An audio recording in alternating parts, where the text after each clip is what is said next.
Voilà, bonjour à tous pour cette table ronde de l'après-midi de 14h30 qui nous réunit autour de l'innovation comme un accélérateur technologique. J'ai le plaisir d'accueillir nos 4 invités du jour avec le devoir d'excuser M. Brun qui a dû rentrer à Neuchâtel. Nous avons au bout de la table, à côté de moi, Romuald Capel, ingénieur mécanicien à la tête d'un bureau d'études en mécanique. À côté de lui, Eugène Blanchard du bureau Gevers, un bureau de brevet situé à Neuchâtel avec différentes antennes en Suisse romande. À côté de lui, un autre agent de brevet du bureau Katsarov qui s'appelle M. Mathias Kugele. Et au bout de la table, M. David Enfrein de la société Kayako qui développe une nouvelle technologie dans le domaine MedTech. Alors, j'ai le plaisir de vous accueillir. L'audience n'est pas très nombreuse. C'est annoncé de 14h30 à 16h. On va voir au fur et à mesure. L'idée non plus, c'est pas de vous retenir artificiellement autour de cette table ronde. J'ai averti les participants, l'idée c'est de commencer tout simplement quand on parle d'innovation, et puis ça permet peut-être à chacun de se présenter, de se positionner en disant innovation est un mot qu'on entend beaucoup depuis quelques années, qui a été utilisé à toutes les sauces, et puis peut-être l'occasion de se présenter à tour de rôle, tout d'abord M. Capel, puis après on va faire un petit tour de table pour dire comment ce mot-là résonne et comment il résonne dans votre activité de tous les jours. M. Capel. Merci.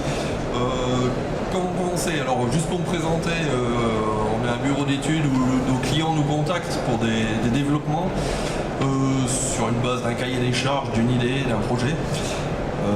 Sur l'innovation, comment la décrire? Ça serait c'est apporter une solution à un problème à résoudre. On est dans des secteurs autant médicaux que horlogers que très industriels. L'innovation est pour moi un terme très vaste. Après, chacun sa manière de le voir, quoi. Merci. Peut-être Eugène Blanchard du bureau Gevers. Alors moi-même je suis agent de brevet, comme mon confrère à côté, avec une activité assez importante dans le domaine de l'horlogerie et dans des domaines connexes, dont le MedTech commence à apparaître. Donc je pense que c'est à ce titre-là qu'on m'a convié aujourd'hui. J'ai par le passé beaucoup travaillé dans ce domaine-là, notamment dans le domaine des implants médicaux.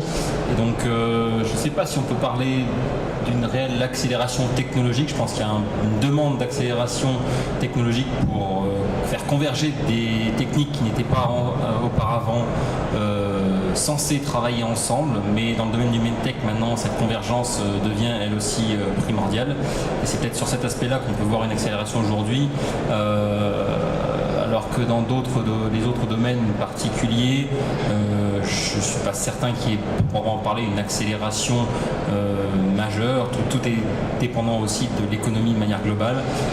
Néanmoins, nous, dans notre métier, on a la chance, je pense, d'être au quotidien confronté à ce qui peut être qualifié d'innovant.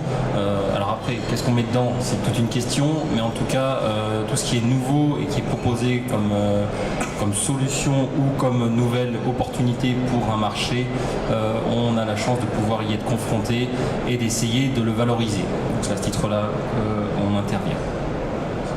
Merci. Bonjour. Mathias Kugele du cabinet Katsarov à Genève. Je suis également agent de brevet. Comme mon collègue, donc, je suis actif dans le domaine de l'horlogerie et surtout du MedTech. Je représente des déposants, des startups, des PME auprès des offices compétents pour obtenir des titres de protection, des brevets, des marques, des droits d'auteur. L'innovation, selon moi, avant tout, c'est le résultat de la recherche d'une solution technique aux différents problèmes techniques auxquels les startups, les PME ou chacun est confronté. Afin de résoudre ces problèmes techniques auxquels ils sont confrontés, ils sont obligés de trouver des solutions techniques innovantes et nouvelles de manière à pouvoir proposer un résultat pour l'utilisateur final qui va faciliter, améliorer l'utilisation. Et l'innovation, c'est la définition de la recherche de cette solution technique. Et dans le domaine horloger, medtech, électronique, tous les domaines scientifiques, nous avons besoin d'une telle recherche et d'une telle innovation pour avancer toujours plus loin. Merci. Monsieur David Enfrein de la société Keiako. Merci. Donc effectivement, j'anime aujourd'hui la société Keiako. Après, en fait, bon, je suis ingénieur mécanicien d'origine, mais j'ai toujours travaillé dans les medtech avec l'ophtalmologie, l'esthétique, anti-aging et le cardiovasculaire. Aujourd'hui, j'anime effectivement la société Keiako, dont l'objectif est d'apporter une solution innovante au traitement de la presbytie, qui permettra de se passer du port de lunettes de lecture, mais aussi de solutions beaucoup plus invasives comme des chirurgies. Donc se passer de toutes ces solutions-là pour continuer à avoir une vision confortable de près comme de loin, pendant 20 ans, de 45 à 65 ans. Voilà, ça c'est l'objectif de Keiako. Je ne vais pas le développer plus ici, mais en tout cas j'ai cité le mot, enfin j'ai dit une solution innovante, et on va rejoindre donc là la recherche de définition qui a été, je pense, très précise et très claire. Enfin, en tout cas celle qui a été donnée par mes collègues. J'insisterai sur le fait que pour nous, en tout cas, rechercher une solution innovante ne consiste pas à inventer quelque chose pour le plaisir de l'invention et ensuite d'arriver en disant voilà, on a trouvé quelque chose, que peut-on en faire? C'est plutôt partir d'un besoin, je vais résumer ça en disant un besoin sur le marché, hein, dans le cadre de l'ophtalmologie ou du medtech, un besoin, une lacune, un manque à combler, et de pouvoir apporter une solution. C'est ce qui s'est passé chez nous, on a détecté un problème dans le traitement de la presbytie et on a commencé par chercher des solutions innovantes, apporter quelque chose de nouveau mais qui réponde à un problème donné. Donc voilà pour moi l'importance de l'innovation, c'est créer quelque chose mais qui a un débouché et une utilité pour les utilisateurs finaux. Voilà. J'insisterai aussi sur deux choses, puisqu'on est dans le cadre de la medtech. Au-delà de la partie propriété intellectuelle qui est bien représentée autour de la table aujourd'hui, on a aussi dans le medtech tous les aspects réglementaires. Et ces aspects réglementaires ne sont pas du tout négligeables à comparer d'autres secteurs où l'innovation peut être, je dirais, relativement plus facile, hein, sans être péjoratif, mais en tout cas plus directe. Dans le medtech, on doit répondre à des normes qui sont évidentes pour la sécurité du patient. Et ça cadre l'innovation. Ça ne veut pas dire que ça la limite, mais en tout cas ça la cadre et ça fait partie intégrante de la démarche d'innovation. Voilà. Merci, on aura certainement l'occasion d'y revenir dans la démarche innovante. On est au milieu d'un salon qui traite d'horlogerie, de joaillerie, finalement de microtechnique, de medtech. Comment ces mondes-là dialoguent? C'est pas parfois des mondes qui viennent d'horizons différents, mais on s'aperçoit que de plus en plus, enfin on lisait récemment dans le journal, de plus en plus les sous-traitants s'orientent vers la medtech, parfois pour équilibrer leur carnet de commandes entre deux types de fournisseurs, pour se dire on s'affranchit finalement de l'aspect assez cyclique des cycles de vente horloger avec des grands pics et puis peut-être parfois des creux. On est actuellement en période ascendante, mais on se souvient assez bien que le creux n'est pas si lointain. Donc on observe pas mal de sous-traitants qui opèrent sur ces deux tableaux-là. Alors peut-être je commence avec Romuald Capel qui peut nous en dire quelques mots. Comment on sert finalement ces deux types de clients qui sont à la fois des horlogers Alors nous, dans nos interventions sur les développements, on est soumis à des cahiers des charges, que c'est des clients qui viennent nous voir avec leur idée. On insiste bien sur le problème de la confidentialité et c'est là qu'on collabore avec des sociétés comme à côté de nous, la société Gevers, M. Blanchard, que quand on développe une innovation, si on est sûr, nous on intervient sur le côté technique, sur la résolution du problème, qu'il soit mécanique, électronique, automation, mais il y a l'autre côté qui est important, c'est vraiment se protéger contre le problème de la copie. Et dans ce cas-là, nous, on n'est plus là. On se décharge de ce problème vers des sociétés qui sont beaucoup plus aptes à aiguiller les clients vers la bonne solution. Parce que d'avoir une innovation, il ne faut pas courir en parler forcément partout, sans savoir qui est capable derrière de faire la même chose 10 fois plus rapidement et qui a des budgets financiers qui sont aussi peut-être 10 fois plus élevés, quoi. Parce qu'une innovation, c'est long à développer. Il y a l'idée, mais il y a tous les problèmes techniques qui viennent derrière, quoi. Je pose la question assez naturellement de la protection. Vous voyez qu'on a deux couples, finalement 2 ingénieurs, 2 agents de brevet. Peut-être que c'est l'occasion de les faire dialoguer. Tellement on a une idée, quels sont les meilleurs outils, quelle est la stratégie, quelles sont les étapes, peut-être brièvement. Je ne sais pas lequel des deux veut entrer dans ce terrain-là, mais on va peut-être parler de l'horlogerie qui est traditionnellement un peu plus industrielle que la medtech, qui est regardée comme innovante. On voit que dans le nombre de brevets qui sont publiés chaque année, on en parlait auparavant, il y a beaucoup plus de brevets dans le medtech que dans l'horlogerie. De l'autre côté, les deux mondes sont finalement assez conservateurs. L'horlogerie, soit dans ses méthodes de fabrication, soit le medtech, au moment où la nouveauté arrive chez le médecin, on s'aperçoit que finalement la nouveauté a de la peine à percer dans ce monde encore plus conservateur qu'est la médecine, parce qu'ils ont de la peine à adopter les nouvelles technologies. Donc je vous propose pendant ce petit quart d'heure qui nous attend de faire peut-être un chemin dans ce monde des brevets qui peut être mystérieux pour certains d'entre vous, de dire finalement quelle est la stratégie initiale, qu'est-ce qu'il faut poser sur la table et puis quels sont les différents outils à destination des entrepreneurs. On commencera peut-être avec M. Katz. M. Kugilet de Katz. La stratégie. Alors la stratégie, elle est directement liée à l'invention, mais surtout à l'entreprise. Elle va dépendre du type d'entreprise. Est-ce que ce sera une PME? Est-ce que ce sera une start-up? Est-ce que ce sera une grande société, une multinationale? Quel type de marchés sont recherchés? Généralement, quand on décide de déposer un brevet, de protéger une invention, la première chose qu'on va identifier, c'est le marché. Potentiel, notamment dans le medtech, où je suis plus actif que dans l'horlogerie tout de même. C'est la première chose qu'on va identifier pour se donner déjà une idée des coûts. Parce que la protection par brevet, c'est un budget, ça coûte cher. Donc de manière générale, on va essayer de définir de manière précise où nous voulons protéger notre invention. Par la suite, le second aspect sera l'aspect également de ce qui peut être protégeable.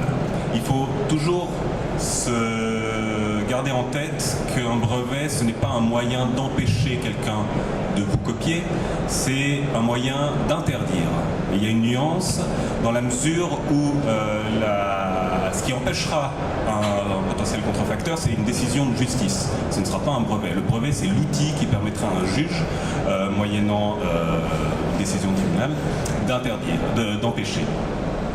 Donc il faut bien savoir que d'une part, le brevet, c'est un outil de protection, mais c'est également un actif d'une société qui va valoriser une société, qui va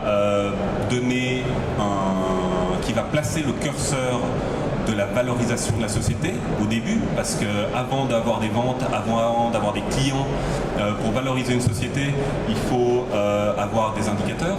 Et les indicateurs au début de la vie de la société, c'est notamment son portefeuille de brevets, avec la valeur intrinsèque des brevets en fonction de leur validité ou de leur invalidité, ce qui peut arriver.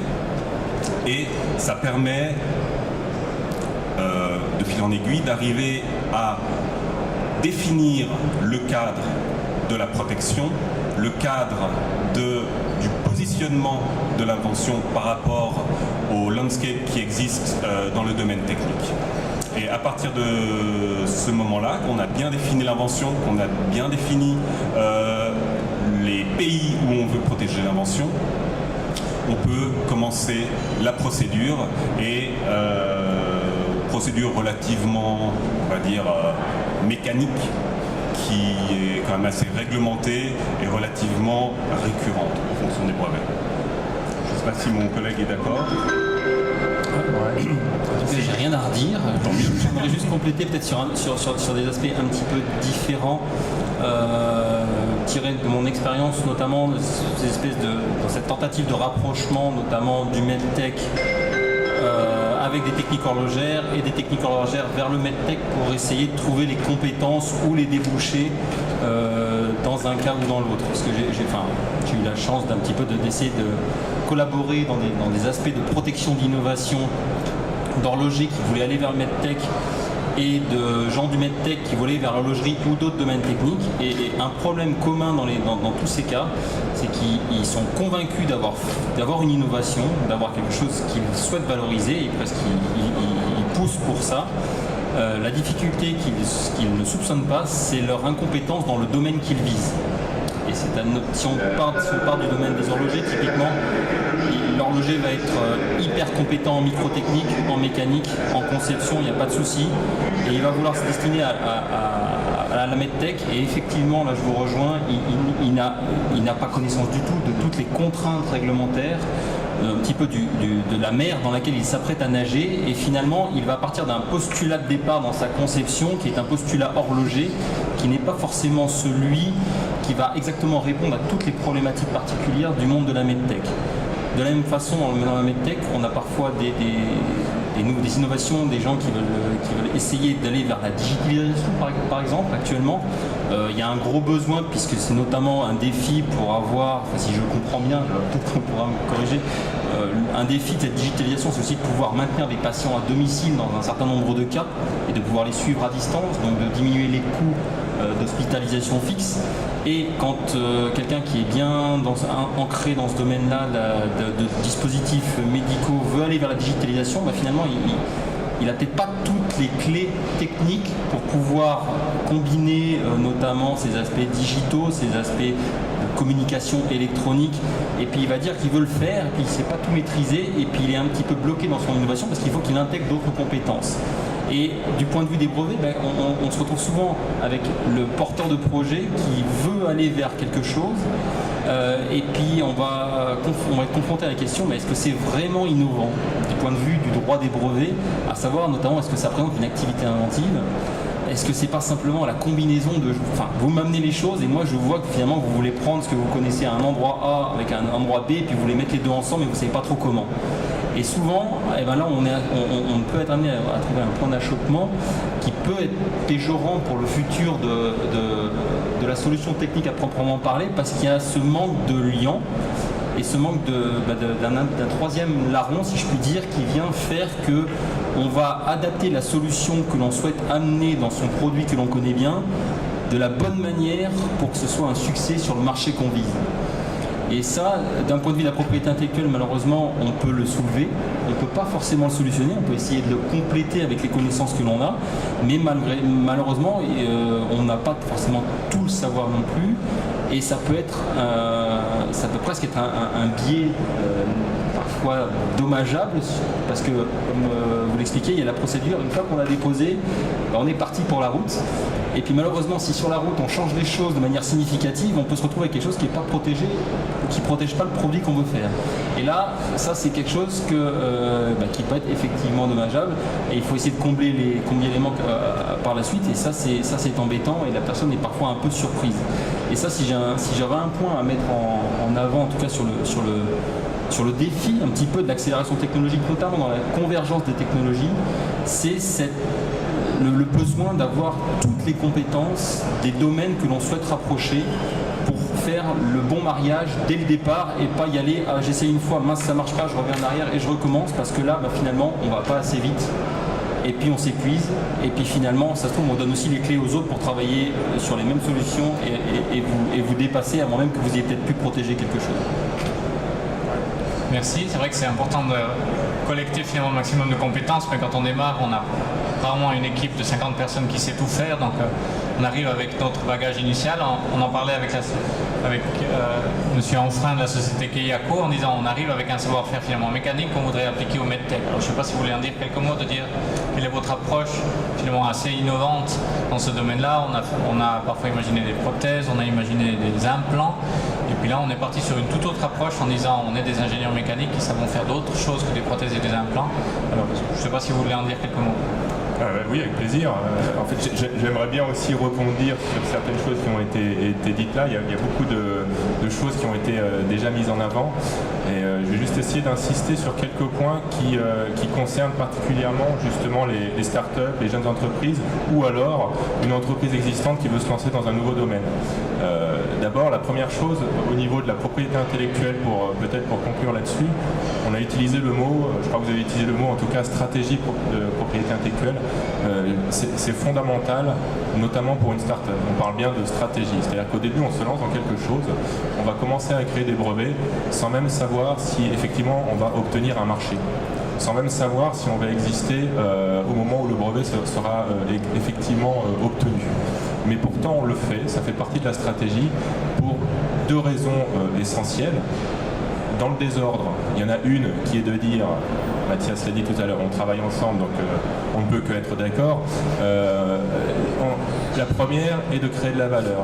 Une start-up ou une société qui veut créer une diversification va avoir besoin de créer de la valeur, que ce soit pour vivre mieux plus tard ou alors pour être revendu éventuellement plus tard, ou tout simplement pour lever des fonds. Donc une start-up qui a besoin de continuer, elle a besoin de lever de l'argent, elle a besoin de montrer un portefeuille de propriété intellectuelle. Ça c'est une stratégie, ça fait partie de la stratégie. Maintenant, comment on la décline cette stratégie? On va effectivement décider de poser les contours et donc les barrières du domaine dans lequel on veut travailler de manière à se protéger, et parfois sans avoir la définition définitive de ce qu'on va faire. Et donc c'est là qu'on joue aussi un peu sur toutes les techniques de brevet. Et là je ne suis pas expert dans le domaine, mais j'ai appris beaucoup de choses en travaillant sur le sujet. Dans quel pays on va aller? Est-ce qu'on va au contraire, au lieu de cibler un pays, plutôt cibler des zones beaucoup plus globales pour gagner du temps? Donc on va aussi gagner du temps dans la stratégie. Et puis ensuite on décidera d'étendre ou de préciser dans certains pays.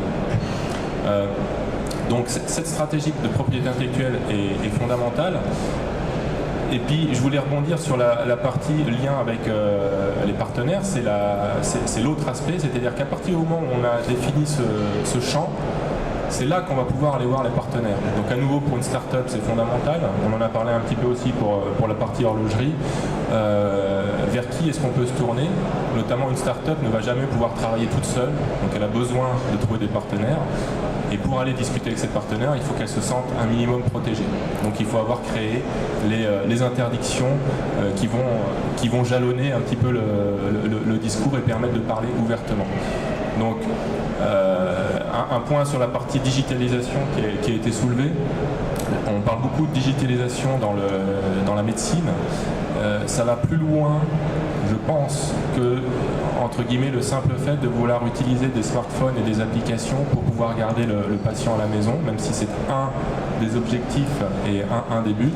Je pense que ça va plus loin que ça, on cherche aujourd'hui à intégrer dans le MedTech les nouvelles technologies et notamment la digitalisation, l'intelligence artificielle, tous les aspects numériques, on cherche à les intégrer depuis le diagnostic jusqu'au traitement, même si ça a lieu en milieu hospitalier. C'est pas forcément que à domicile. Ça, pour répondre un petit peu à la question qui a été soulevée, dans notre cas, et je vais venir du coup à la dernière question, effectivement, on est parti avec cette problématique de la presbytie en se disant il y a un truc à faire. Nous on est mécaniciens, la presbytie c'est une conséquence, enfin c'est un non-fonctionnement de l'accommodation visuelle à cause de l'âge qui fait que le cristallin ne bouge plus, ne change plus de forme. Je ne rentre pas dans la technique, toujours est-il que c'est de la mécanique qui a des conséquences optiques. Donc on est arrivé entre guillemets avec nos gros sabots de mécaniciens en disant observons les choses d'un côté mécanique, et première utilisation de nouvelles technologies, ça a été l'utilisation de la simulation numérique pour étudier le fonctionnement de l'œil humain.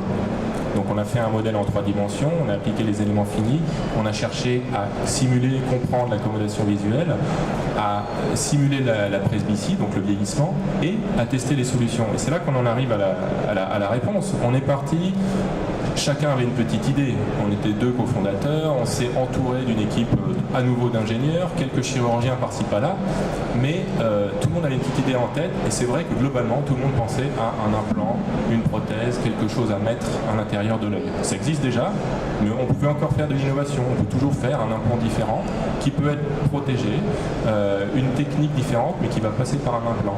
Et au final, on a pris du recul, on a regardé notre modèle numérique, et c'est le modèle numérique, grâce au brainstorming, au calcul qu'on a pu faire avec, et à la compréhension qui a augmenté au sein de l'équipe, c'est le modèle numérique qui nous a dit non, vous n'allez pas faire un implant, je schématise, vous allez venir apporter une solution non invasive en modifiant les propriétés mécaniques du cristallin. À nouveau, sans rentrer dans les détails. Et c'est là qu'on a changé, pas notre fusil d'épaule complètement, mais c'est là qu'on a compris ce sur quoi on devait travailler pour le développement d'une solution innovante.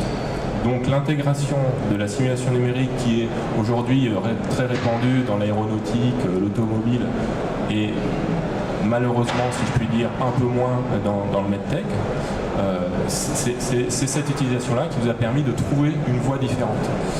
Et justement, aujourd'hui, Keiako propose aussi d'utiliser ce modèle numérique pour d'autres recherches, d'autres développements, pour d'autres sociétés, puisqu'on considère que c'est un élément d'innovation.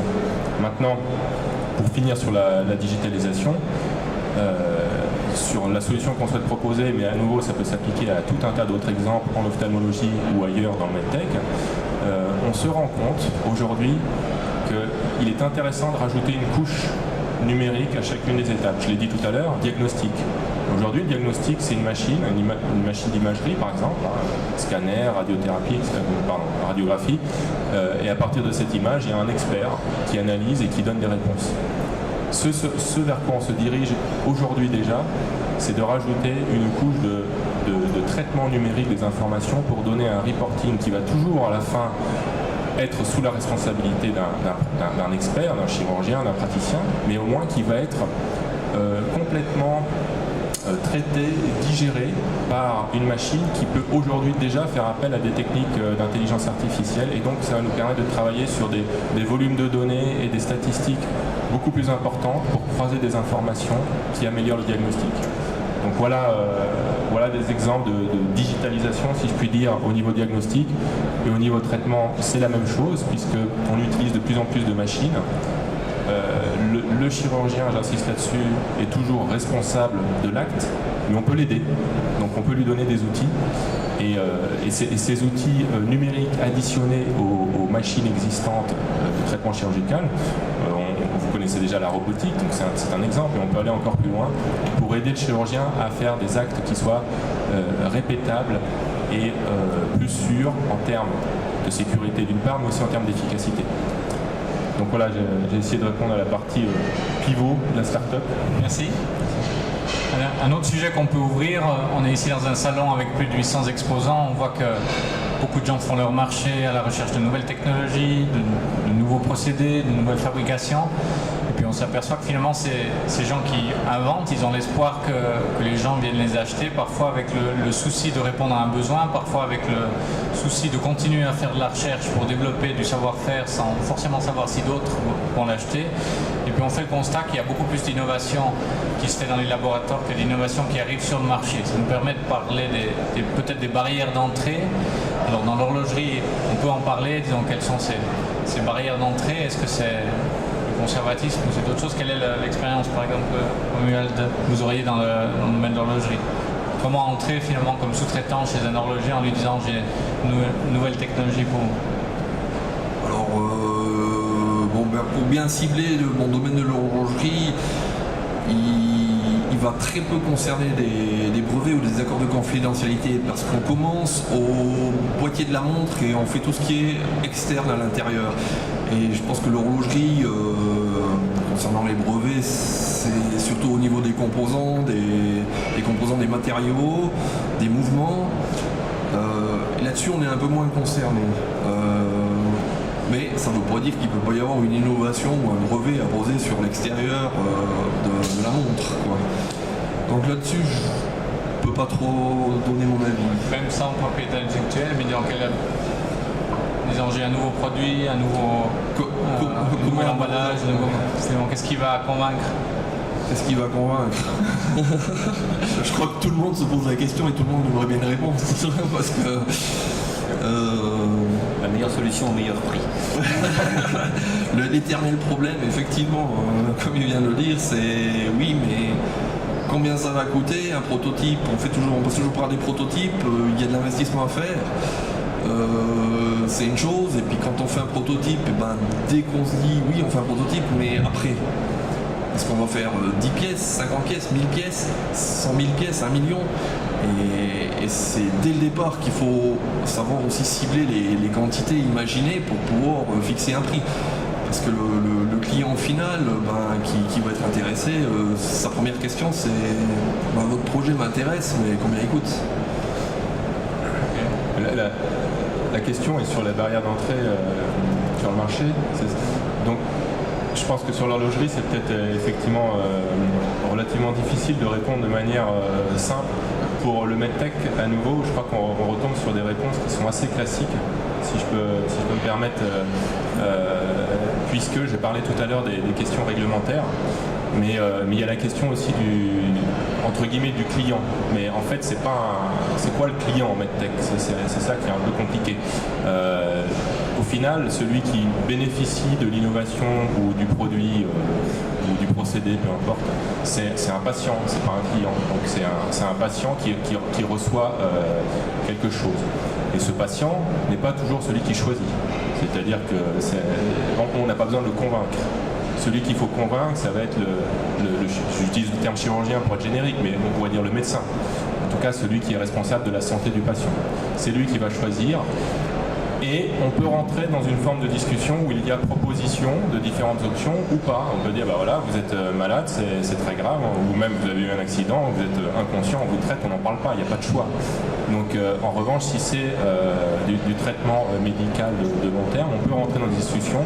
Et c'est là que le fabricant a besoin de travailler, enfin en tout cas en medtech, à 3 niveaux. On travaille avec le distributeur qui va être celui qui distribue le produit, c'est-à-dire qu'on peut être fabricant, pas être distributeur, c'est ce qui nous permet d'aller dans des pays différents.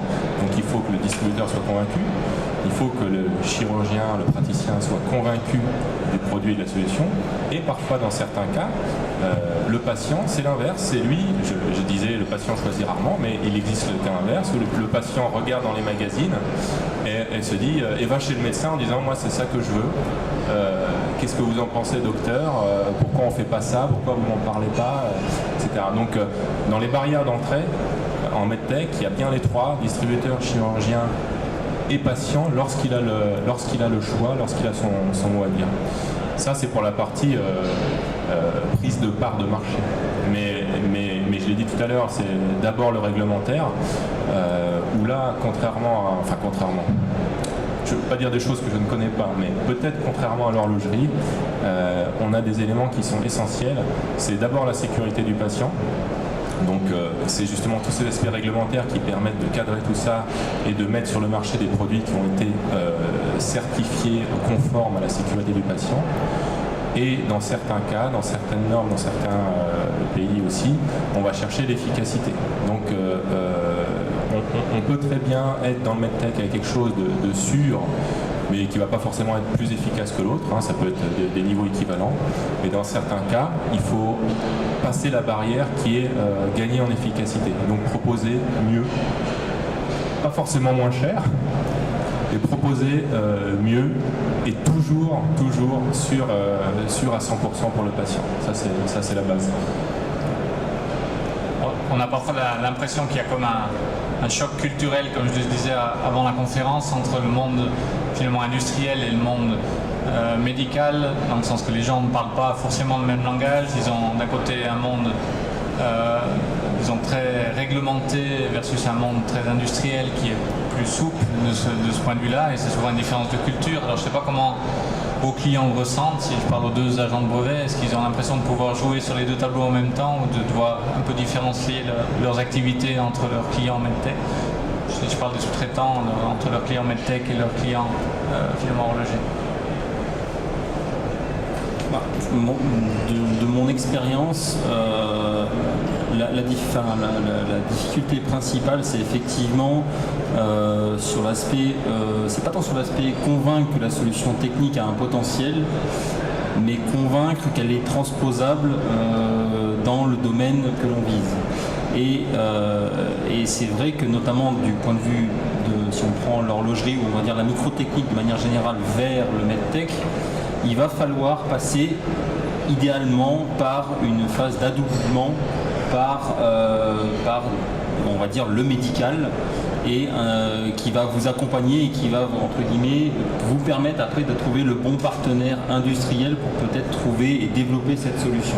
Si vous arrivez avec vos gros sabots de non spécialistes du domaine médical avec votre solution qui est peut-être très innovante, qui a beaucoup de potentiel mais qui n'est pas on va dire validée ou qui n'a pas été adoptée par quelqu'un dont la légitimité est reconnue, ça va, mon sentiment est que c'est difficile, et le retour de mes clients qui ont tenté cette démarche-là est que c'est difficile de convaincre les gens qui vont être finalement les futurs prescripteurs de votre solution, d'abord vers le fabricant éventuel dans le domaine du MedTech qui aura l'outil de production qui est adapté, voire vers les clients finaux. Ça, c'est un point de passage qui est semble-t-il, assez compliqué quand on n'a pas déjà le réseau éventuellement pour pouvoir faire ce lien dès le départ. Après, dans l'autre sens, je ne sais pas si... Alors, dans l'autre sens, c'est déjà moins récurrent. Passer de la MedTech à l'horlogerie, c'est moins souvent. J'en ai pas beaucoup qui font ça. Il y a le cas de HYT. Oui, utiliser les pompes. Non, parce que si on regarde dans le passé, on est plus dans... aujourd'hui, on est plus dans une dynamique de l'horlogerie qui tendrait vers le MedTech. Si on revient 20 ans en avant, c'était le contraire, où l'industrie horlogère prenait des innovations du domaine MedTech, telles que les lasers, telles que les salles blanches, ce genre de choses, pour pouvoir les adapter à l'industrie horlogère. Là, maintenant, on est plus dans le contraire, c'est un juste retour des choses, quelque part, où le MedTech va profiter de l'expertise en précision, en miniaturisation de l'horloger. Ça reste un savoir-faire qui est propre à un certain domaine technique. Maintenant, changer de domaine, passer du MedTech à l'horlogerie, ça, pour ma part, pour mon expérience, j'en ai pas vraiment vu énormément. Maintenant, j'aimerais juste rajouter une petite chose par rapport au titre en fait, de cette table ronde. On parle de l'accélération technologique. L'accélération technologique, aujourd'hui, si on regarde les 4-5 dernières années, on se rend compte qu'elle est essentiellement basée, notamment dans les nouvelles technologies, sur l'utilisation des données, sur le big data, sur la personnalisation des devices, des dispositifs et des procédés. L'accélération technologique, ça veut dire personnaliser les dispositifs médicaux, par exemple. Utiliser les données personnelles des patients ou le big data pour pouvoir améliorer le traitement, pour pouvoir adapter le traitement ou adapter le dispositif que l'on a créé aux patients de manière spécifique. Et je pense qu'on est plus, pour l'avenir, dans le croisement des technologies évidemment mécaniques, mais aussi électroniques et logicielles avec le MedTech qui vont pouvoir permettre de développer des dispositifs médicaux adaptés au cas par cas pour le patient, effectivement.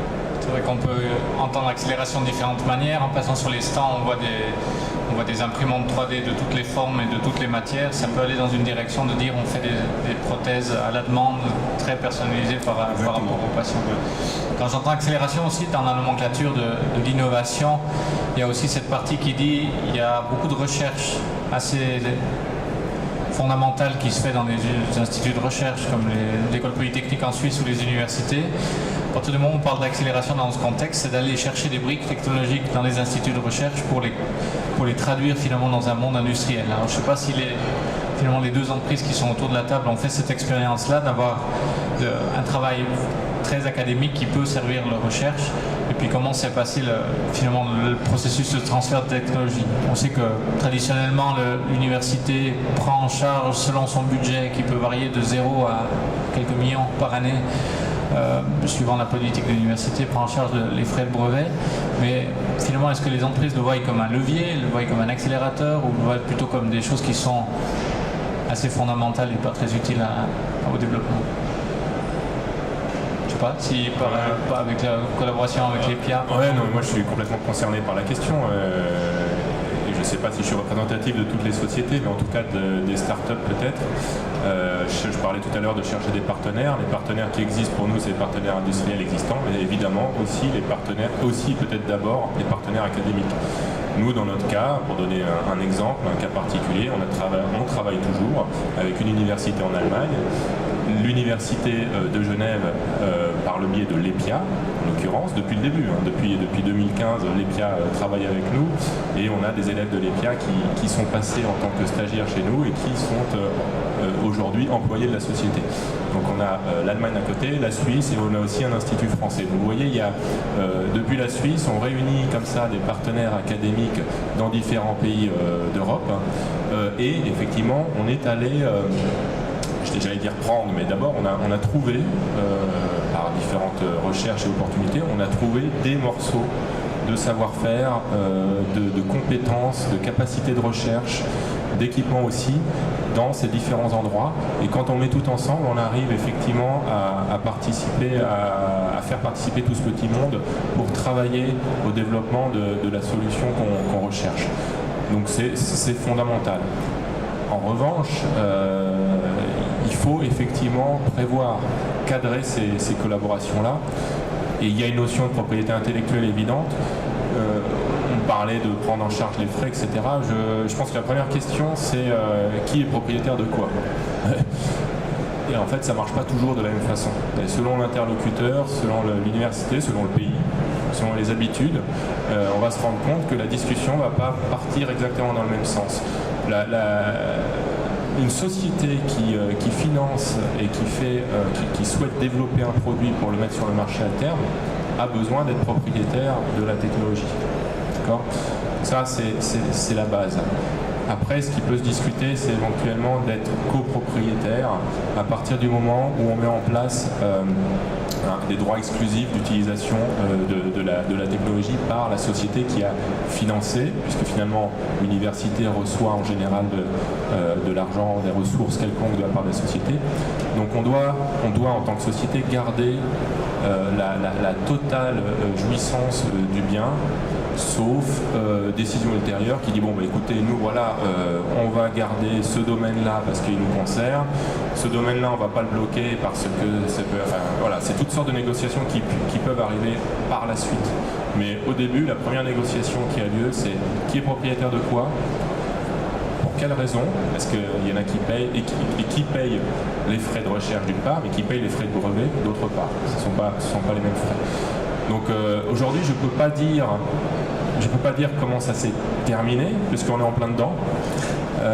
Mais je peux dire que c'est fondamental effectivement dans le travail qui est fait chez nous, et qu'une fois passée cette discussion sur le cadre contractuel et l'aspect propriété intellectuelle, on peut se focaliser sur la technique, et là c'est pas les mêmes interlocuteurs en général d'ailleurs, hein.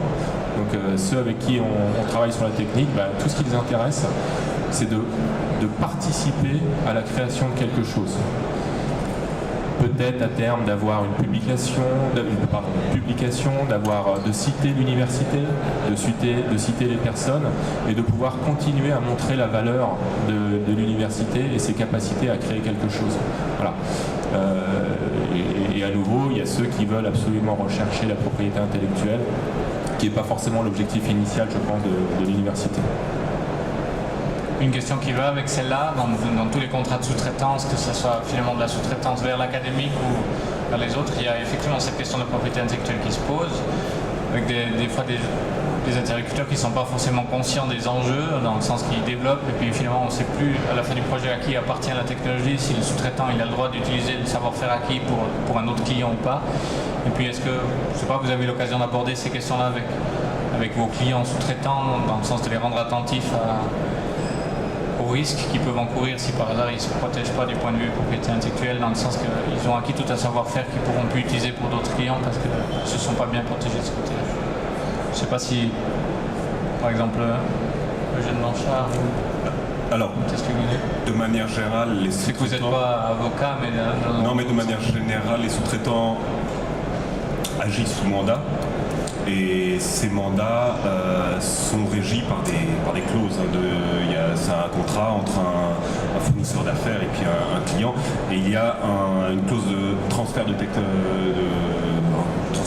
transfert de droits de propriété intellectuelle qui est inhérent à chaque contrat avec un sous-traitant, ensemble avec une clause de confidentialité. Donc, de manière générale, les sous-traitants sont tenus au secret et sont tenus de transférer les droits de propriété intellectuelle au monde de manière générale. Dans le cas d'un nouveau procédé, si on fait appel à un sous-traitant pour du traitement de surface, est-ce que finalement ce sous-traitant-là il aura un intérêt à avoir pas un seul client pour ce procédé-là? Comment est-ce que ça se règle? Est-ce que c'est un contrat générique? Alors ça se règle au début, déjà, ça, c'est le plus important. Il faut mettre les choses au clair dès le début. Si on demande à un sous-traitant de développer un nouveau procédé de polissage ou de fabrication, il faut bien mettre au clair à qui appartient les droits sur ce nouveau procédé. Parce que si le sous-traitant le met en œuvre, le découvre, il faut savoir à qui il appartiendra. Et ça doit être réglé au début parce que ça peut poser de gros problèmes après, effectivement. Ça peut être réglé au début, mais si je ne me trompe pas, on peut être très inventif sur les différentes options possibles dans le futur. Oui, bien sûr. Parce que, par exemple, c'est vrai que dans notre cas, quand on commence à travailler, alors là, on ne parle plus des universités, mais effectivement des professionnels, des industriels qui sont des partenaires, pas forcément sous-traitants parce qu'il n'y a pas encore de fabrication, mais sous-traitants pour la recherche, on peut dire ça comme ça. On ne sait pas où on va. Donc il se peut que tout d'un coup apparaisse une invention que personne n'a imaginée à l'avance et qui finalement est peut-être plus intéressante que ce qu'on cherchait au début. Tout ça pour dire que ce cadre-là, nous aujourd'hui on le vit donc avec des partenaires industriels. Et un exemple de façon de faire à cadrer de manière contractuelle dès le début, c'est de dire bon, ok, moi j'arrive avec une idée, un savoir-faire dans un domaine. En l'occurrence, nous par exemple, on a cette notion de... Alors là je m'exprime sur les deux tableaux, c'est-à-dire que Kayako aujourd'hui est à la fois client, si je puis dire, en demandant à obtenir des résultats à partir d'une méthode, d'une technologie qui est chez quelqu'un d'autre. Mais on est aussi fournisseur puisqu'on apporte un savoir-faire, et pas avec les mêmes personnes, on est aussi fournisseur puisqu'on apporte un savoir-faire sur la simulation numérique qui peut aider d'autres partenaires à développer quelque chose de nouveau. Voilà. Et dans les deux cas, on se met toujours d'accord à la base sur qu'est-ce qui appartiendrait à qui. C'est-à-dire qu'on dessine des domaines. Un exemple tout bête, c'est nous on dit voilà, moi j'arrive avec ma technologie de simulation numérique, tout ce qui va être nouveau, inventif sur ce procédé de simulation numérique qui nous appartient déjà, restera chez nous. Ça sera nouveau, inventif, mais ça sera chez nous. Peut-être ça n'arrivera jamais, mais c'est un exemple. De l'autre côté, si les calculs qu'on fait pour vous permettent de créer une innovation sur votre design sans que nous on n'ait rien dit, on a juste donné un résultat, voilà, on a dit voilà, vous cherchez telle réponse, on vous donne la réponse et vous l'interprétez comme vous le souhaitez, ça vous permet d'améliorer votre design. cette invention reste chez vous. On peut le définir dès le début. Inversement, quand c'est nous qui sommes clients, nous on arrive en disant tout ce qu'on va apprendre du travail qu'on fait ensemble et qui concerne le procédé chirurgical restera pour nous. En revanche, tout ce qui concerne l'équipement de traitement chirurgical dont vous êtes déjà propriétaire, fabricant et déposant du marquage CE, toute nouveauté sur tout accessoire inventif, ce sera pour vous. Donc je pense que c'est des exemples peut-être pas applicables partout, mais qui répondent aux problématiques. Je pense que c'est une très bonne pratique et c'est une problématique que je rencontre assez régulièrement et j'invite volontairement notamment les sous-traitants ou les startups qui vont être les plus confrontés à finalement être entre guillemets à devoir signer quelque chose pour pouvoir continuer à faire ou obtenir le marché, c'est à être plus conscient de leurs droits et à être plus on va dire vindicatif dans la défense de leurs intérêts. C'est-à-dire qu'effectivement, si vous êtes sous-traitant et que vous répondez à un problème technique avec votre savoir-faire et qu'il y a un débouché dans le domaine du medtech, et qu'il y a quelqu'un qui vient vous voir pour ça, c'est légitime que cette personne qui vient vous voir pour ça, elle ait ses droits dans ce domaine-là, mais elle ne doit pas vous spolier pour peut-être vous valoriser ce savoir-faire que vous avez développé dans des domaines qui sont totalement déconnectés et éloignés de celui-ci, ce qui va vous permettre de valoriser et de peut-être élargir votre marché. De la même façon, une start-up, si elle est issue d'une université et que finalement elle a besoin des droits de propriété intellectuelle éventuellement de l'université et qu'on lui demande déjà avant même qu'elle ait commencé à vendre quoi que ce soit des montants de redevances ou des droits un petit peu prohibitifs pour entre guillemets envisager de pouvoir continuer, parfois il faut savoir aussi être un petit peu retors et exposer que l'ambition de la société, c'est de créer de la valeur, de faire quelque chose, d'amener des solutions aux patients ou au marché, et que si on ne peut pas commencer à mettre un pied devant l'autre pour y arriver en trouvant les bons supports à des conditions cadres qui sont acceptables pour tout le monde, on ne va rien créer du tout, et ni l'université n'y gagnera, ni la start-up. Et donc il faut avoir conscience que effectivement ce sont les conditions ne sont pas simplement il y a un marteau, une enclume et si vous êtes entre les deux vous vous faites écraser. On est dans des domaines où on peut négocier, alors on a toujours des leviers qui ne sont pas forcément les mêmes, mais il faut en tout cas essayer de négocier pour mettre en valeur ce que chacun apporte dans la coopération. Et ça, le cadre contractuel permet toujours en tout cas de le discuter. Les issues sont parfois pas celles qu'on espérait, mais en tout cas ça se discute. Il ne faut pas hésiter à mon sens. Moi, j'amènerais juste un point, je trouve très intéressant qu'il y ait une participation avec une haute école. Nous, de notre part, par expérience, les relations avec les hautes écoles sont plutôt dans le sens contraire. On prend régulièrement des personnes en stage dans notre entreprise pour faire du développement. Parce que, par expérience, il y a un facteur qui n'a pas été discuté, c'est le facteur temps. Quand on développe quelque chose, il ne faut pas perdre de temps. Et on s'est chaque fois retrouvé, en espérant que ce ne soit pas partout la même chose, dans le monde académique, on a un peu l'impression que l'échelle du temps, il l'oublie. Peut-être qu'il y a quoi qui a eu ce problème. Non, je confirme. Non, si je peux rebondir là-dessus, alors c'est clair que ce soit un professeur d'université ou alors un étudiant, une université en général ne vit pas forcément au même rythme qu'une société et encore moins une start-up ou une petite société. C'est-à-dire que même le rythme, la chronologie, je pense, n'est même pas la même entre une grosse boîte qui a des gros moyens et qui planifie, qui remplit des pipelines de R&D en disant on verra ce qui débouche, et une petite boîte ou une start-up qui n'a que ça à faire et qui doit sa survie à la réussite de ce projet dans des délais qui sont souvent très serrés à un budget réduit. Donc c'est clair que ce problème de timing, de désynchronisation en tout cas, il est évident. Alors, nous par exemple, on s'en sort comment? On s'en sort d'abord en essayant d'anticiper au maximum. Donc, par exemple, aujourd'hui, moi j'ai mis dans les tuyaux de l'université des projets qui sont entre guillemets à long terme, c'est-à-dire pour nous à 3 ans c'est énorme, c'est le bout du monde, mais on le met déjà dans les tuyaux parce qu'on sait que 3 ans ça peut être notamment si on parle d'un niveau thèse, doctorant. Alors là le doctorant c'est encore autre chose que le stagiaire en machine numérique, hein, donc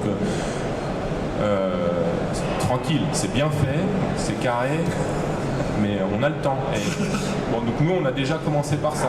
Et je suis très satisfait du travail de la personne. Hein, et je sais que ça aboutira à quelque chose de bien au moment voulu.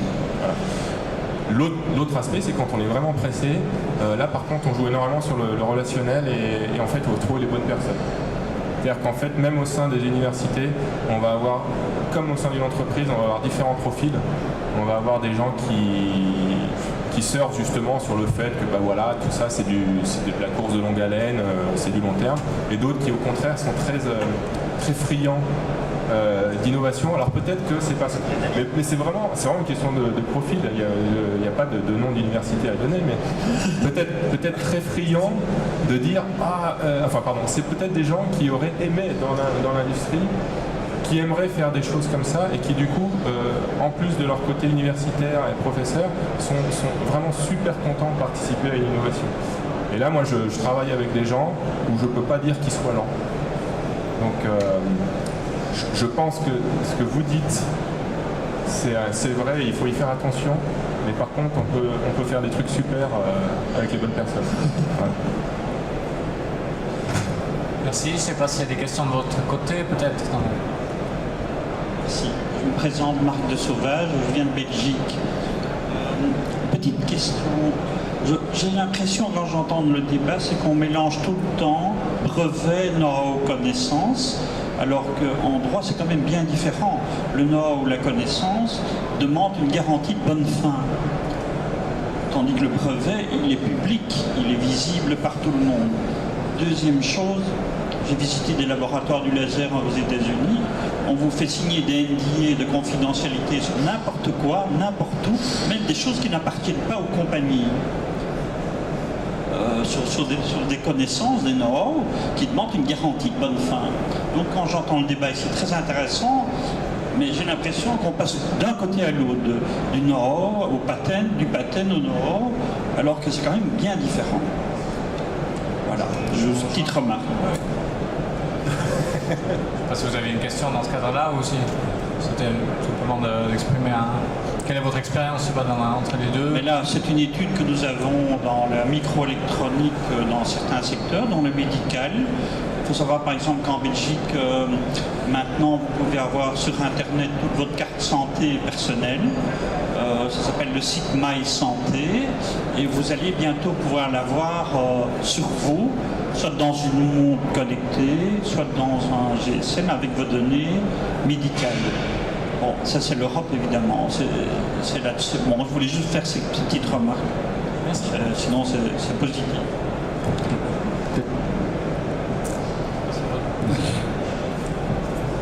Par rapport à cette différence entre le know-how et le brevet, moi je pars du principe que dans ce domaine technique précis qui est la mécanique, le know-how et le brevet sont liés.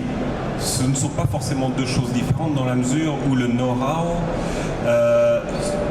n'a pas grande valeur dans la mesure où on est dans un domaine technique où le reverse engineering permet, une fois le dispositif sur le marché, de connaître le know-how justement. Et donc ce know-how, il est forcément dans le brevet à un moment de la publication. Pour moi, ce sont deux choses fondamentalement différentes, mais dans ce domaine technique qui se recoupent. Le know-how sera dans le brevet. Si on veut un brevet d'une part clair et valable, parce que sinon je ne pense pas que si on occulte le know-how dans la publication du brevet, le brevet n'aura aucune valeur. Et si on ne protège pas le know-how dans le brevet, de toute façon, par reverse engineering, les concurrents pourront le découvrir. Après, pour compléter ça et l'élargir peut-être à différents domaines techniques, et rebondir sur votre commentaire sur le fait qu'on vous fasse signer des NDA parfois à tort et à travers sans savoir ce qui est dedans peut-être. Je dirais que, alors, bon, à mon avis, on ne l'a peut-être pas abordé parce que ce n'était pas forcément le sujet spécifique. Néanmoins, c'est l'occasion peut-être de faire un commentaire de manière générale sur l'exigence que chacun devrait avoir quand il est le soumettant d'un NDA ou le signataire d'un NDA d'avoir conscience de ce qu'il y a dedans. Parce que pas juste dire vous me signez ça parce que sinon on ne commence pas à discuter, mais oui, mais qu'est-ce que ça couvre? Parce que ça veut dire qu'on va échanger une information ou des informations pendant combien de temps, dans quel cadre, quelle est la forme de ce cadre, quelles sont toutes les personnes qui sont contenues là-dedans, et finalement pour signer quelque chose en connaissance de cause et être sûr qu'on n'est pas exproprié d'une manière ou d'une autre de ses propres droits, il faudrait être d'accord sur vraiment le détail, notamment de l'objet du NDA, et qui bien souvent cet objet c'est toute information confidentielle, logiciel, papier, présentation PowerPoint, et on a une liste à la Prévert longue comme ça, et finalement on ne sait pas du tout ce que ça couvre, et on croit qu'on est bloqué, et finalement l'autre croit qu'il vous a bloqué de la même manière. Donc il faudrait avoir une vigilance par rapport à ça que je regrette, très peu de gens ont, sauf de mon expérience dans l'industrie et dans les grandes entreprises, où là, avant de signer quoi que ce soit, parce qu'ils y voient aussi un intérêt, ils sont très précautionneux pour bien déterminer les contours de ce qui va être considéré comme information confidentielle dans un cadre d'NDA. Et dans des cadres peut-être plus académiques ou avec des sous-traitants qui sont des gens peut-être plus pressés par le besoin d'entrer dans la collaboration, ils n'ont pas cette vigilance-là. Et c'est ce qui fait qu'après qu'ils amènent beaucoup de know-how, donc ils sont expropriés, je suis d'accord avec vous, voire même qui parfois se retrouvent dans des brevets, ce qui leur permet de ne pas, eux, valoriser ce know-how qu'ils continuera à développer dans d'autres domaines par la suite. Et ça, c'est de l'éducation qu'il faudrait avoir auprès de tout un chacun. C'est notre rôle, en premier lieu quand on peut le faire. C'est aussi malheureusement souvent l'expérience qui fait que quand vous êtes fait avoir une fois, vous essayez de ne pas vous faire avoir une deuxième fois.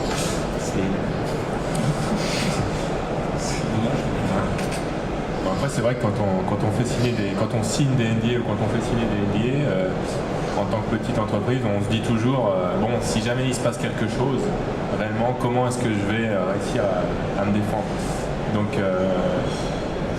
nous on le fait, on a cette culture du NDA et c'est fondamental, mais c'est aussi dans la pratique quotidienne de ne pas dévoiler ce qui n'est pas nécessaire de dévoiler. Quoi. Non, ça c'est de la discipline. Voilà, la discipline au même sens que... Discipline, ouais. Pour certains ce serait de l'hygiène, pour d'autres c'est de la discipline. C'est une hygiène de travail alors. Je ne sais pas si de votre côté vous avez d'autres questions. Peut-être un dernier tour de table pour le mot de la fin. Ça fait un peu plus d'une heure qu'on discute. Je vous remercie de votre belle écoute, malgré l'audience affluente qui nous a rejoints. Peut-être un dernier tour de table pour clore la discussion et remercier nos conférenciers. Je ne sais pas s'il y a un mot qui vous dit. On voit que ces deux domaines sont finalement assez perméables entre horlogerie et medtech. On voit que l'innovation est souvent un facteur effectivement d'accélération, si je devais conclure, mais il faut pouvoir l'utiliser, il faut pouvoir le prendre comme une brique. Parfois c'est un peu compliqué, mais je ne sais pas ce qui résonne en vous après cette heure de discussion. Est-ce qu'il y a des points qu'on aurait oublié de toucher dans ce monde assez vaste finalement de l'accélération technologique? Moi, à titre personnel, je profite de ce mot de la fin pour compléter en deux mots deux petites choses qui me sont venues après, ça arrive toujours. Juste un point, quand j'ai parlé du patient et que j'ai dit que c'était pas un client, ça devient un client à partir du moment où c'est lui qui arrive avec son magazine, comme je le disais, et qui choisit. Et c'est le cas notamment, je voulais donner cet exemple, de l'anti-aging, de l'esthétique, où les clients arrivent avec des demandes qui ne sont pas forcément des demandes médicales de prime abord, mais qui sont des besoins ou des envies. Voilà. Donc là, le patient se transforme en client à part entière. Ça, c'était un point. Je viendrai sur un mot général qui me vient aussi à l'esprit, mais par rapport aux universités, j'ai parlé de l'EPIA et j'ai dit tout à l'heure qu'effectivement ça dépendait des profils. Je précise que si, par exemple, si aujourd'hui j'ai des stagiaires qui ont été embauchés et qui viennent de l'EPIA, c'est justement parce qu'on a trouvé là-bas des profils de gens qui savent bosser, et donc c'est pour ça qu'on les embauche. Voilà. J'embauche pas des gens qui se fichent complètement des délais, et on en a eu, et ceux-là ne sont pas embauchés. Donc ça permet en fait, ça permet de faire un tri qui est sympathique et efficace. Et comme mot de la fin de mon côté, moi je dirais que le titre étant l'accélération technologique, il y a quelque chose, on a parlé beaucoup de ce qui est déjà le cas aujourd'hui, donc intelligence artificielle, outils numériques, digitalisation. Je crois personnellement, je ne sais pas du tout ce que ça va donner, mais je crois que se prépare déjà aujourd'hui beaucoup de choses pour le futur proche. Et si je parle de l'ophtalmologie, aujourd'hui on se bagarre pour trouver des solutions avec les outils actuels, des solutions innovantes, mais avec les outils actuels, y compris les outils modernes. Mais on sait déjà que, je vais dire quelque chose d'énorme, qui peut être effrayant, mais que peut-être à terme la solution, ça sera, dans le cas de l'ophtalmologie, de remplacer un œil naturel par un œil bionique. Je ne dis pas que c'est ce qu'il faut faire, mais ce que je veux dire, c'est qu'il y a des extrêmes dans l'accélération technologique et qu'on ne sait pas de quoi demain est fait. Voilà comment je laisserai ouvert le débat personnellement. Merci. Comme mot de la fin, tout ce que je pourrais dire, c'est que d'après les chiffres que l'on voit, l'accélération technologique, elle est réelle, elle est dans tous les domaines. On voit qu'il y a une hausse du nombre de dépôts de brevets dans tous les domaines techniques, encore dans l'horlogerie. On a eu, et dans le medtech également, de l'horlogerie en 2016 par rapport à 2015, on avait une hausse du nombre de dépôts de brevets de plus de 16%. Dans le domaine des medtech, on a une hausse du nombre de dépôts de brevets également. On a vu par exemple qu'au Royaume-Uni, le medtech est devenu le domaine technique qui génère le plus de demandes de brevets en 2017. Il a dépassé le computer science et les transports. Donc on est quand même dans deux domaines technologiques qui sont accélérés par l'innovation, sachant que généralement le nombre de dépôts de brevets est quand même un indicateur fiable de l'état de santé d'un domaine technique. On voit par les chiffres, des chiffres officiels, qu'on est quand même dans une pente ascendante en termes de dépôt de brevets et donc en termes d'innovation et d'accélération de l'innovation. Pour ma part, juste un petit commentaire qui, je pense, ramène aussi, recentre un petit peu sur ce qu'est l'innovation, à mon sens, c'est qu'il faut effectivement ne jamais oublier quel est l'utilisateur final pour que l'innovation ne serve pas à rien. Et dans le domaine des medtech, il y a peut-être une nouveauté par rapport au passé, et un petit peu comme dans l'horlogerie de ce point de vue-là, à mon avis, c'est que ce sont les patients ou les clients finaux qui vont aussi donner le drive, donner un peu la direction et le besoin de la direction de l'innovation future, en étant plus demandeurs que par le passé où finalement c'était les entreprises qui amenaient les solutions et puis les gens n'avaient pas forcément le choix. De plus en plus, effectivement, les gens ont accès à l'information, les gens demandent des services, demandent des solutions qui ne sont pas proposées par les entreprises, et tout le défi pour les entreprises, c'est d'arriver à amener ces solutions dans le timing nécessaire et avec la valeur ajoutée qui est nécessaire pour les clients au final. Et ça va certainement pas s'arrêter, et ça va certainement encore moins s'arrêter que on est dans un monde de plus en plus globalisé, ce que les brevets nous permettent également de bien identifier, et qui permet que les acteurs actuels majeurs ont un risque à s'endormir sur leur laurier s'ils pensent qu'ils sont toujours tous les seuls dans leur jardin. Et puis, pour ma part, le dernier petit mot, c'est que je dirais que la personne, la start-up ou l'entreprise qui a une innovation, pour moi, ça serait que le point de départ, elle s'entoure des personnes adéquates à chaque problème. Parce qu'une innovation, c'est concerné par de l'électronique, de l'informatique, par de la mécanique, de la pneumatique, de l'hydraulique ou n'importe quel domaine. Mais dès le départ, s'entourer des bonnes personnes.